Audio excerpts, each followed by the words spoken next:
श्री हरिराय जी महाप्रभु जी की जय हो। श्री हरिराय जी महाप्रभु जी કુલે 100 શ્રી વલ્લભ સાખી પ્રગટ કરેલ છે। આજે સાખી ક્રમાંક 19 આવશે।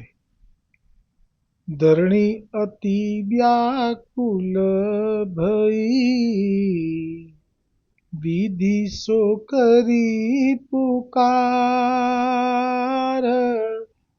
શ્રી વલ્લભ અવતાર લે, તાર્યો સબ સંસાર। શ્રી વલ્લભ તાર્યો સબ સંસાર।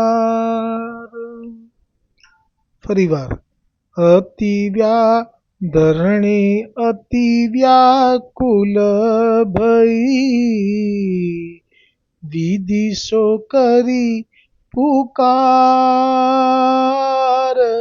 શ્રી વલ્લભ અવતાર લે, તાર્યો સબ સંસાર। શ્રી વલ્લભ તાર્યો સબ સંસાર। આજે સાખી છે એમાં ધરણી એટલે પૃથ્વી, અતિ વ્યાકુલ ભઈ એટલે દુઃખી થઈ। ભૂતલ ઉપર જે માયાવાદીઓના નાસ્તિકવાદને કારણે વિધિશો કરી પુકાર, એટલે આ એક ક્રમ છે। જ્યારે જ્યારે પણ અવતાર થાય છે ત્યારે પ્રથમ પૃથ્વી દેવી એ અધમ લોકોને કારણે બહુ જ વ્યાકુળ થઈ જાય, પછી એ ગાયનું રૂપ લે, પછી એ પહેલા બ્રહ્માજી પાસે જાય, એટલે વિધિશો કરી પુકાર। વિધિ એટલે બ્રહ્મા, અને પછી શ્રી વલ્લભ અવતાર લે, તાર્યો સબ સંસાર। એટલે જે અત્યાર સુધીમાં જ્યારે જ્યારે પણ પૃથ્વી વ્યાકુળ થઈ તો ગાયનું રૂપ લઈ બ્રહ્માજી પાસે ગઈ, અને બ્રહ્માજી મહાદેવજી પાસે ગયા, અને મહાદેવજી અને બ્રહ્માજી તે ગાયનું રૂપ લઈને આવેલી પૃથ્વી દેવીને લઈ અને પછી ભગવાન વિષ્ણુ પાસે ગયા। એ બધી વાત પ્રમાણ છે, પણ એકલા પૂર્ણ પુરુષોત્તમના અવતાર પ્રસંગે જ્યારે આવું થયું 5000 વર્ષ પહેલાં, આ તો ખરું જ, આ તો સાખીમાં છે, એ તો પછી વાત કરીએ આપણે। પણ એ પહેલાં પછી આ 5000 વર્ષ પહેલાં જે વૈવસ્વત મન્વંતરમાં જે ભગવાન શ્રી કૃષ્ણનું પ્રાગટ્ય થવાનું હતું, એ પહેલાં આ જ પ્રમાણે ગાય પૃથ્વીનું આ પાપી રાજાઓના ભારથી વ્યાકુળ થવું, ગાયનું રૂપ લેવું, બ્રહ્માજી પાસે જવું, બ્રહ્માજી મહાદેવજી પાસે આવવું, મહાદેવજીએ કહ્યું કે આ કાર્ય તો વિષ્ણુ ભગવાન જ કરી શકશે, એટલે બધા દેવતાઓ સાથે મહાદેવ, બ્રહ્માજી અને ગાયના રૂપમાં પૃથ્વી દેવી સાથે બધાએ વિષ્ણુ લોકમાં આવવું, અને વિષ્ણુ લોકમાં આવ્યા પછી ભગવાન વિષ્ણુએ આજ્ઞા કરી કે આની પહેલાં જે અવતાર થયા છે એ બધા મારાથી જ થયા છે, પણ હવે આજે અવતાર થવાનો છે 28મા દ્વાપરમાં વૈવસ્વત મન્વંતરમાં, એ તો સાક્ષાત પૂર્ણ પુરુષોત્તમ જ પ્રગટ થશે, કેમ કે એમના માટે જે ભાવ છે પતિભાવ, એ બધી જે સ્ત્રીઓને વરદાન આપેલા છે, ભગવાન રામે પેલી જનકપુરની સ્ત્રીઓને, અયોધ્યાની સ્ત્રીઓને, પુલિંદીજનોને, નર નારાયણે જે તપ ભંગ કરાવવા આવી હતી અપ્સરાઓને, અને જે બલદી રાજાના દ્વારપાલ બન્યા હતા ભગવાન વિષ્ણુ વામન, ત્યારે જે ત્યાંની સુતલવાસીની જે સ્ત્રીઓ હતી તેમને જે વરદાન આપેલું,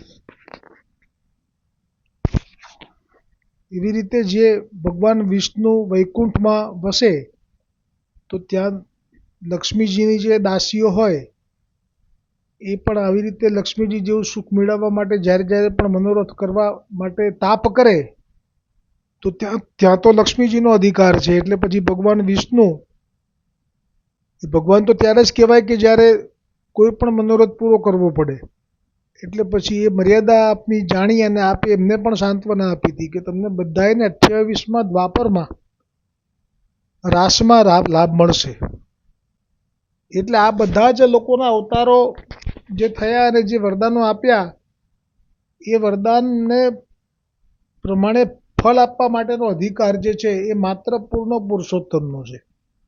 એટલે પછી કહ્યું કે તમે તો આપની ઉપર કયો લોક છે એવું જાણતા પણ નથી, તો આપ જ લઈ જાઓ ને. એટલે પછી જે વામન ભગવાનના ચરણ ઉપર ગયા પછી જે તળ પડી અને છિદ્ર થયું એમાં જલયનમાં બેસીને ગયા છે અને ગોલોકમાં વિનંતી કરી છે. એમાં વિનંતી કરવા ગયેલા વિષ્ણુ ભગવાન પણ તે પૂર્ણ પુરુષોત્તમના શરીરમાં સમાઈ ગયા હતા એવું વર્ણન આવશે. આપણે ગર્ગ સંહિતા શરૂ કરીશું ભગવાનની કૃપાથી થોડાક સમયમાં. એટલે ભગવાન વિષ્ણુ પછી પાછા નથી આવ્યા, ત્યાં જ સમાઈ ગયા અંદર. લક્ષ્મીજી હતા ને એ પેલા સ્વામિનીજીમાં સમાઈ ગયા એવું સમજવું, એમાં વર્ણન નથી.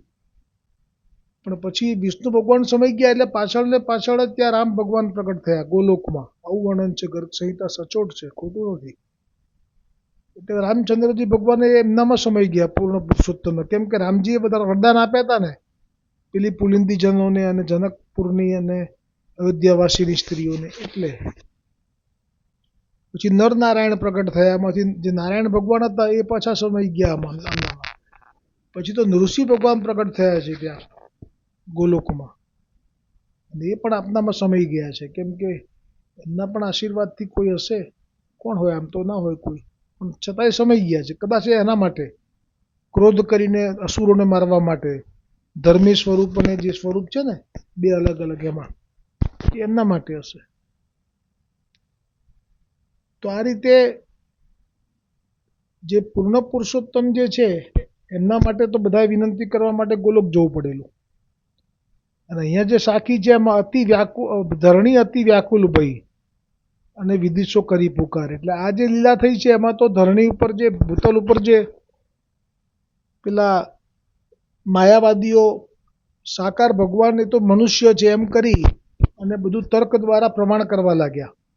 એટલે જે પ્રેમી ભક્તો હતા પ્રભુના એ લોકો ભયંકર પીડા પામવા લાગ્યા અને એમની પીડા જોઈ ના શક્યા પૃથ્વી દેવી.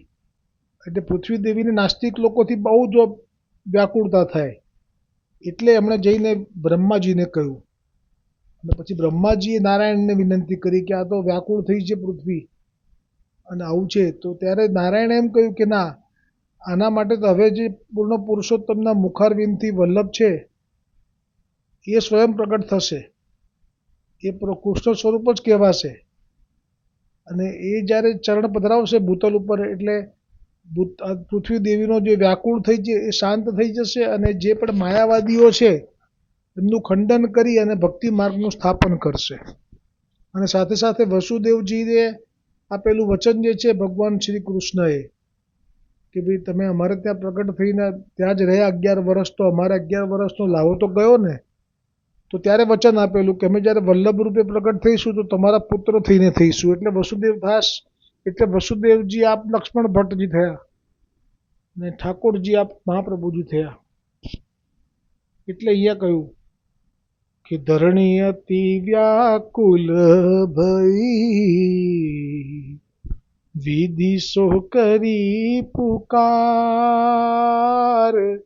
શ્રી વલ્લભ અવતાર લે તાર્યો સબ સંસાર. શ્રી વલ્લભ તાર્યો સબ સંસાર.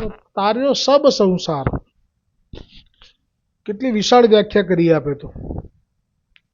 એટલે જે દૈવી હતા એમને લીલા પ્રાપ્તિ માટે બ્રહ્મ સંબંધ થયો અને સેવા માટે ભૂતલ પર જ આપે પ્રગટ થઈ ઠાકોરજીએ સ્વરૂપધારક સ્વરૂપમાંથી અને લીલાનો લાભ અહીંયા જ આપી દીધો. એ રીતે એ સંસાર પુષ્ટિ સંસાર તો તાર્યો એના માટે તો આવ્યા હતા આપ, પણ તાર્યો સબ સંસાર એટલે જે પણ લોકો પુષ્ટિ સિવાયના હતા મર્યાદા, તો એ લોકોને એ રીતનો લાભ આપ્યો, એમને બ્રહ્માનંદનો અનુભવ કરાયો. એ પણ આવી ગયું છે આગળ નામમાં. પુષ્ટિ માર્ગીઓને સ્વરૂપાનંદનો અનુભવ કરાવો છો આપ, અને મર્યાદા માર્ગીઓને બ્રહ્માનંદનો. અને સ્મૃતિ માત્રાર્થી નાશનાય, અને જે મહાપ્રભુજીનું ખાલી સ્મરણ કરે છે તો એમની પણ આરતી એટલે કે દુઃખનો આપ નાશ કરી લો છો. એટલા માટે કહ્યું તાર્યો સબ સંસાર. સંસારમાં એટલા લોકો તર્યા જેમણે આપના દર્શન કર્યા કે આપનું સ્મરણ કર્યું, આવો ભાવ થાય. ભાવાર્થ આ સાખીમાં શ્રી હરિરાયજી કહે છે કે ધરણી એટલે પૃથ્વી દેવી અતિ વ્યાકુળ થઈ ગઈ અને વિધિ એટલે બ્રહ્માજીને પોકાર કર્યો ત્યારે વલ્લભે અવતાર લઈને આ સંસારને તાર્યો. અને આ રીતે જે આજની જે સાખી છે એનું વર્ણન આવ્યું. હવે આગળની સાખી ક્રમાંક 20 એ આવતીકાલે આવશે. બોલો શ્રી હરિરાયજી મહાપ્રભુજી કી જય હો.